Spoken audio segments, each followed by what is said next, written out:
El sarcófago fue abierto al séptimo día de calor, cuando los cuerpos de los trabajadores comenzaron a desprender un ligero olor a putrefacción anterior al del rey muerto.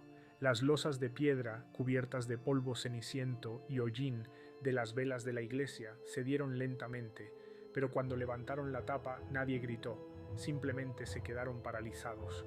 Dentro no había lo que esperaban. El rostro parecía el de un durmiente, las manos estaban cruzadas, la túnica estaba casi intacta por el paso del tiempo, olía a incienso. Solo uno de los monjes, inclinándose más cerca, susurró: «Todavía está caliente». Luis Nomeu, llamado santo en vida, murió en Túnez hace más de 100 años. Su cuerpo fue trasladado a París, enterrado con honores, declarado incorrupto y rodeado de bendiciones en los libros de la Iglesia, pero nadie sabía que el sarcófago volvería a abrirse por orden de una comisión papal encargada de verificar los milagros.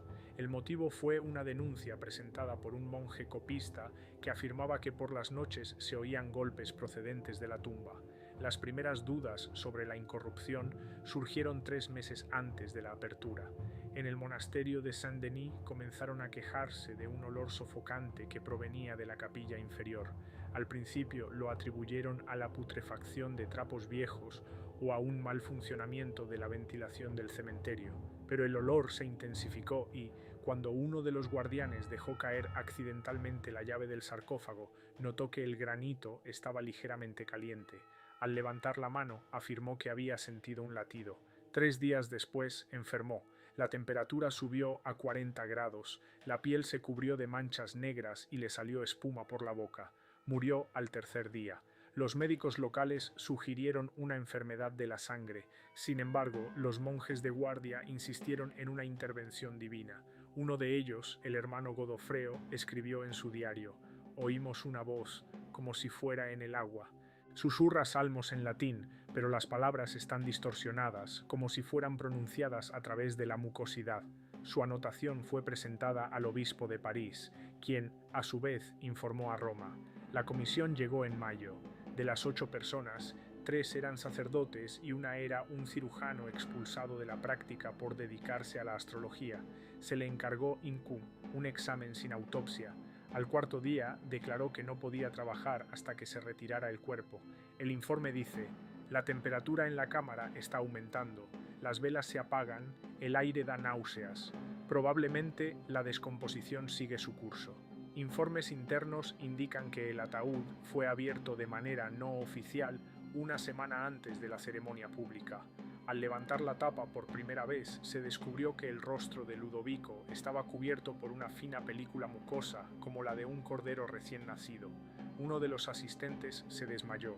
Otro describió cómo, al abrirlo, se oyó un crujido, como si se rompiera un tejido mojado. El examen médico reveló que la piel era elástica, pero tensa, como pergamino. Debajo había una hinchazón en la zona del abdomen. Al presionar el costado, salió un líquido amarillo oscuro mezclado con copos negros. La autopsia se pospuso.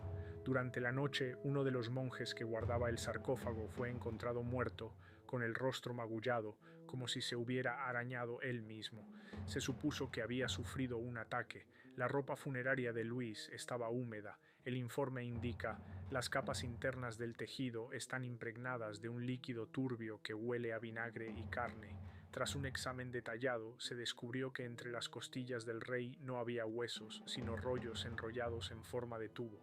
Las inscripciones eran indescifrables, la tinta se había corrido y el pergamino estaba cubierto de moho. Los rumores de blasfemia se extendieron rápidamente. La gente sencilla de los alrededores dejó de asistir a las misas vespertinas. Un anciano, vendedor de velas, afirmó haber visto cómo el monje que sacó los jirones de ropa podrida se quemó las manos en la estufa. 2 días después desapareció. Lo vinieron a buscar por la noche. Mientras tanto, el cuerpo comenzó a cambiar. A la quinta noche desde la autopsia, el rostro se ennegreció. Los párpados se abrieron. En los ojos había una película blanquecina, pero se distinguían las pupilas. El asistente del cirujano, llamado Jacques, intentó coser la incisión en el abdomen para mantener la apariencia de integridad, pero la aguja se rompía. La piel estaba como el vino seco, se agrietaba y no cedía. Decidieron volver a cerrar el sarcófago, pero cuando empezaron a colocar el cuerpo, este desprendió vapor. Era cálido y olía a manzanas podridas y azufre. A uno de los sacerdotes le sangró la nariz. Murió en el acto. El informe posterior lo calificó como ataque agudo de fiebre por vapores putrefactos. En el mismo documento se menciona que los intestinos del rey no se encontraban en el cuerpo. La cavidad estaba llena de algo parecido a hierba y piedras pequeñas. Se desconoce de dónde procedían. Una orden oficial de Roma ordenó no volver a abrir el cuerpo y llenar el sarcófago con plomo. El arzobispo de París insistió en que se hiciera al amanecer, en silencio total, pero antes se quemaron los restos de la ropa interior. Las cenizas se enviaron en un recipiente cerrado a la biblioteca de la catedral, sin firma. Ese mismo día murió el escribano mayor del monasterio. En sus papeles encontraron una breve nota: el cuerpo se pudre cuando se ve, quien no lo ve se salva. Los rumores se extendieron más rápido que las órdenes oficiales. El primer día después de la autopsia del cuerpo de Luis IX, 2 monasterios al sur de París cancelaron los servicios nocturnos. En Lyon, el archidiácono se negó a pronunciar el nombre del santo durante su sermón, afirmando: «Él vio la eternidad, pero regresó siendo otra persona». Lo destituyeron de su cargo. 3 días después lo encontraron muerto con la boca llena de cera. En Roma se celebró una reunión extraordinaria del Colegio Cardenalicio. En los telegramas enviados a Saint-Denis se ordenaba detener cualquier acción con el cuerpo e isolar la habitación, pero ya era tarde. La cámara donde se encontraba el sarcófago comenzó a desmoronarse desde dentro. Las bóvedas se cubrieron de grietas, la cal se desmoronaba y el aire se volvió irritante. Los monjes escribieron que las paredes respiraban y que a veces aparecía humedad en el suelo. La crónica del monasterio contiene la siguiente anotación: a la mañana siguiente las baldosas estaban cubiertas de una capa como en una cripta en invierno, pero la temperatura era la de verano, el agua olía como ni siquiera huele la muerte. Los sacerdotes comenzaron a marcharse, algunos alegando malestar, otros tareas externas. De los 26 hermanos de la comunidad, 16 se marcharon en 3 semanas. Los que se quedaron se negaban a acercarse al sarcófago. Lo cubrieron con una tela pesada impregnada en vinagre y colgaron 3 grandes cruces con sal en el perímetro. Pero el cuerpo seguía cambiando. Según el testimonio del monje Arno, en el pecho del santo algo se movía. Una vez al día, en mitad de la noche, la losa se levantaba ligeramente. Oíamos un golpe sordo desde dentro, como si un hueso húmedo golpeara la piedra. Oficialmente, estos testimonios fueron considerados una distorsión causada por el miedo y los vapores. Sin embargo, se estableció una guardia permanente en el monasterio. Al mismo tiempo, se intensificaban las contradicciones entre los católicos y los seguidores de las llamadas comunidades evangélicas. Estos últimos utilizaban lo que estaba sucediendo como prueba de que la veneración de las reliquias era una herejía. Las predicaciones con citas de las Escrituras que indicaban una maldición revivida y una falsa incorrupción se multiplicaron. En Amiens, una multitud saqueó la capilla donde se guardaban las partículas de tejidos incorruptos. Uno de los participantes afirmó más tarde que la mano del santo se movió cuando la tocó. Le sacaron los ojos allí mismo. Mientras tanto, la comisión que regresó a París presentó el informe de la autopsia. En él se afirmaba que el cuerpo había sido embalsamado de una manera especial, supuestamente con una mezcla de olíbano, mirra y ceniza de vid. Sin embargo, ninguno de los médicos especialistas pudo explicar por qué faltaban las vísceras y los tejidos no se habían descompuesto. En el informe, el cirujano mencionó: en la zona del diafragma se ha encontrado una bola dura con estructuras retorcidas que recuerdan a un entramado de finas raíces de árbol. Está fría, pero parece que respira. Tras la publicación del informe, el clero se dividió. Una parte insistía en mantener el estatus de santo y guardar silencio absoluto. La otra exigía que se reconociera la descomposición natural y se revisaran los dogmas relacionados con los milagros. En cartas secretas del arzobispo de Tours al obispo de Rouen se dice: si reconocemos que el cuerpo se descompone, la fe se derrumbará. Si reconocemos que no se descompone, la Iglesia caerá. Nos encontramos entre la desintegración y la maldición. En la 4ª semana, las paredes de la cámara comenzaron a agrietarse. El revestimiento de plomo del sarcófago se oscureció. Los obreros, llamados para reforzar el suelo, se negaban a bajar. Uno de ellos, llamado Pierre, contaba que oyó una voz bajo la piedra. Le llamaba por su nombre, pero era la voz de su hermano fallecido. Mientras tanto, 3 monjes enfermaron. Todos tenían fiebre, vómitos, luego convulsiones. Uno se arrancó las uñas. Otro se tragó un trozo del salterio, afirmando que tenía que entrar, porque si no, saldría otra cosa. Al tercero lo encontraron junto al altar, con sangre saliéndole por la nariz y los ojos. Susurraba: «Él sigue ahí, no quería ser santo». El cuerpo fue exhumado de nuevo en secreto, esta vez sin comisiones. Según los testimonios, la piel del rey se había oscurecido y estaba cubierta de manchas marrones. La boca estaba entreabierta, no tenía lengua. En su lugar había algo parecido a un montón de hierba seca y hilos. Olía a pulpa podrida, los huesos de las muñecas se habían desplazado. Uno de los médicos, al tocar el pecho, dijo: «Está vacío, como un recipiente».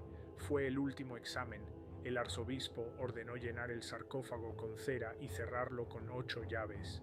La cámara fue tapiada con ladrillos. El acceso a ella fue tapiado. El nombre del santo Luis dejó de pronunciarse en voz alta dentro de los muros del monasterio.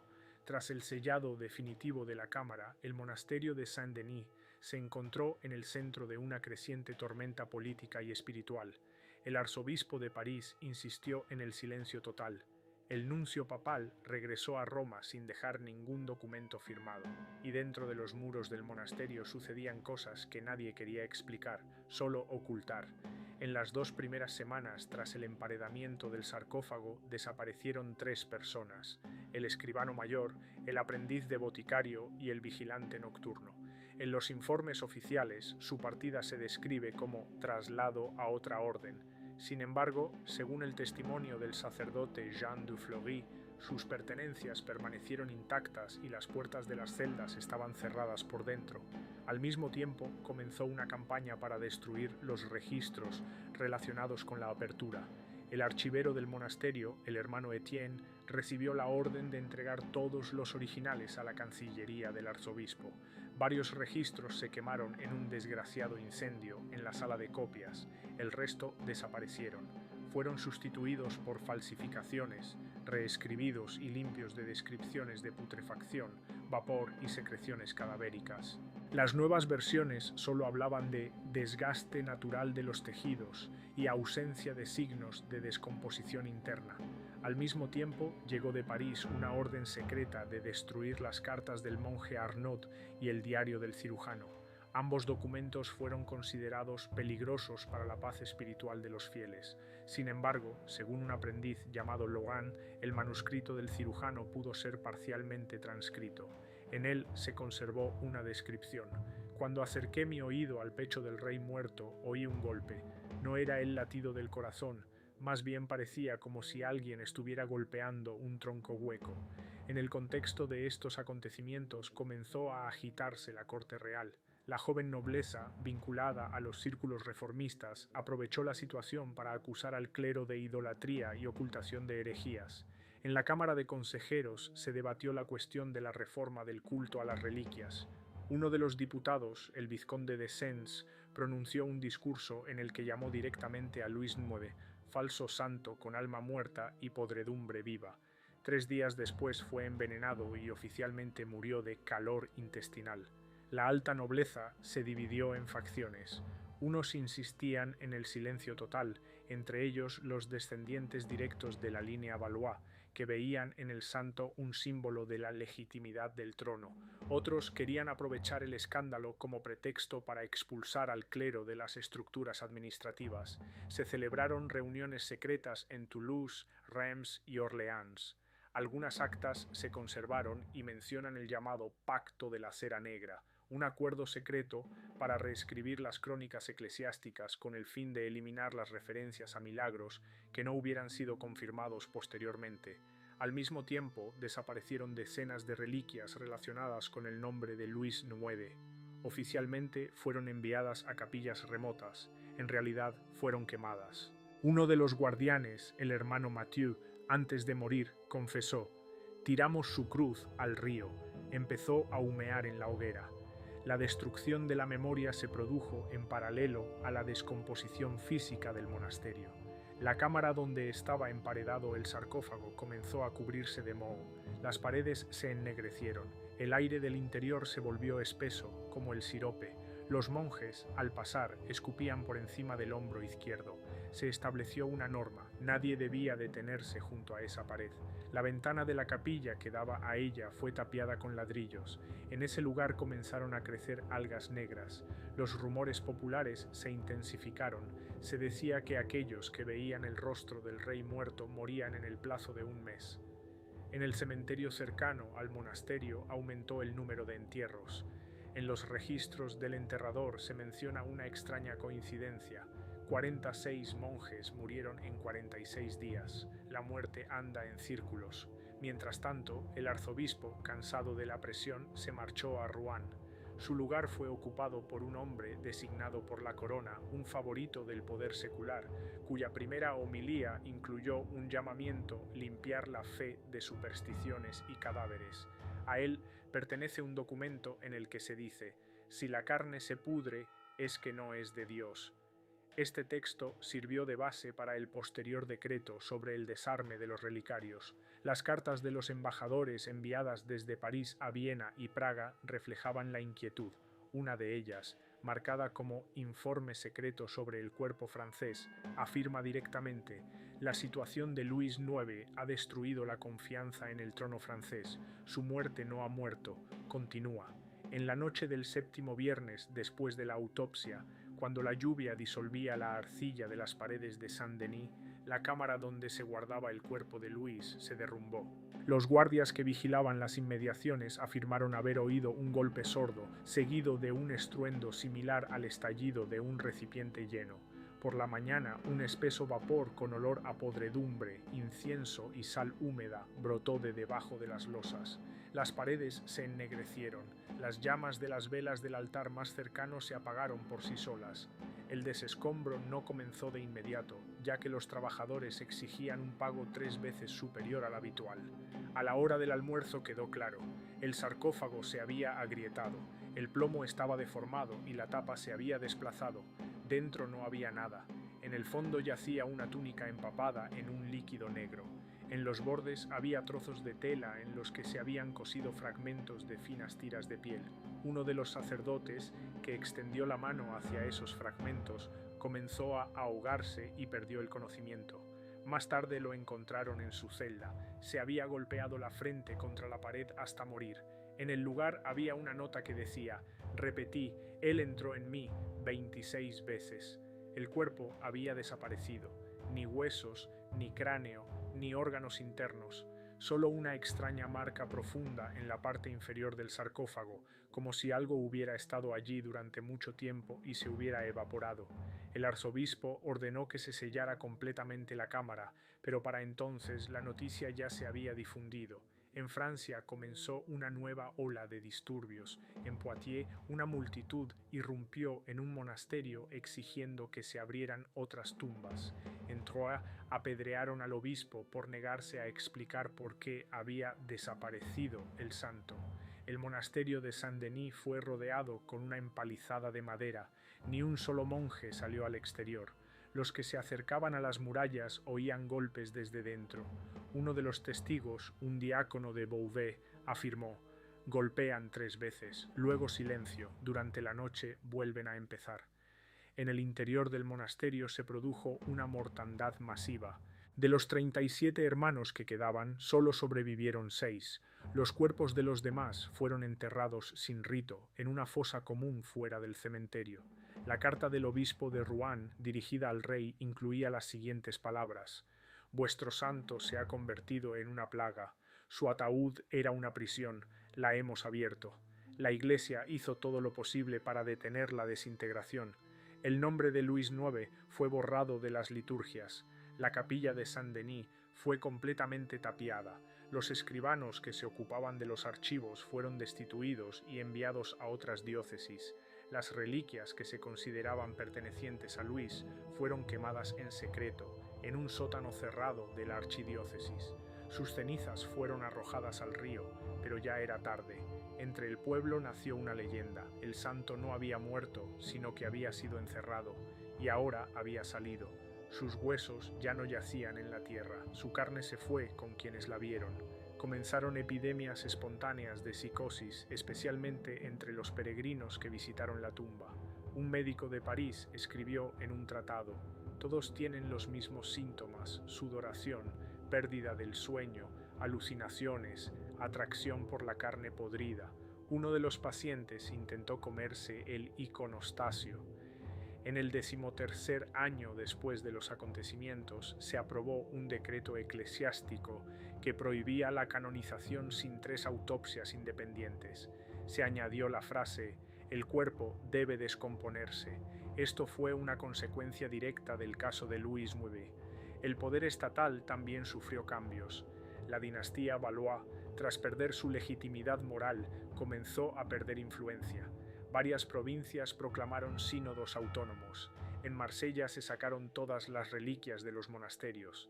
La gente quemaba reliquias en las plazas. Apareció el término cenizas falsas, que designaba las reliquias falsas que debían ser destruidas.